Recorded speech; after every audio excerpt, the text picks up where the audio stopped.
في قصة تحدي ونجاح أيضا يستعد بطل العالم السعودي ياسر بن سعيدان وفريقه عالم السباق السعودي. أتعرفون ما سر هذا الرجل؟ سره أنه عاش 12 سنة بعيدا عن كل عدسة، ترك العيون التي ترقبه قيد الانتظار، فظهر أمامها اليوم وهي تراه بطلا يجندل الأتربة العالمية حين أقسم ألا يشق له غبار.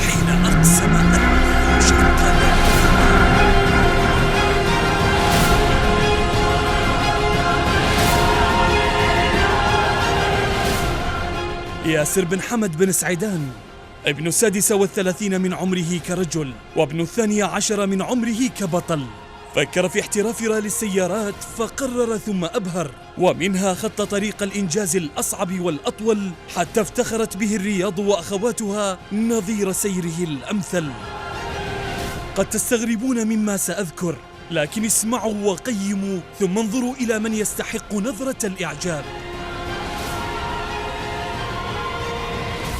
خطوة ياسر الأولى بدأت عام 2001 يوم أن ركب الدراجات النارية وانطلق في رحلة التحصيل بمشاركات خليجية حقق فيها ما حقق، حتى عام 2010 يوم أن قرر ركوب السيارات ليبدأ فيها من نقطة الصفر، وما بين الصفر وأرقام الذهب ولد اللقب تلو اللقب.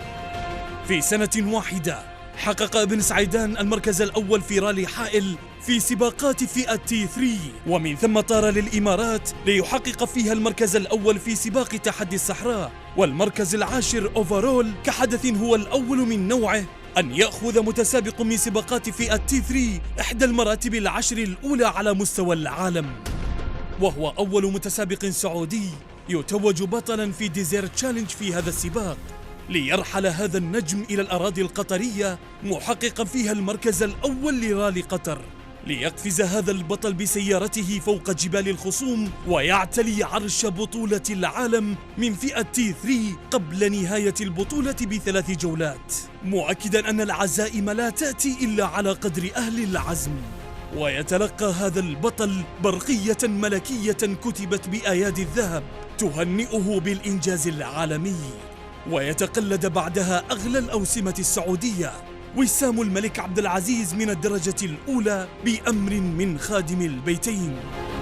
اليوم يا سادة نقف وقفة تحية ونرفع من التقدير 1000 قبعة، وأمام مرأى أبطال هذه اللعبة من شتى بقاع الكرة الأرضية نقول لك يا ياسر: أسرت القلوب بإنجازك وسحرت الأعين بأرقامك، فكنت الأقوى بين الأقوياء، وكنت الأرقى بين مجانين الصحراء، وكنت الأغنى في رياضة الأغنياء.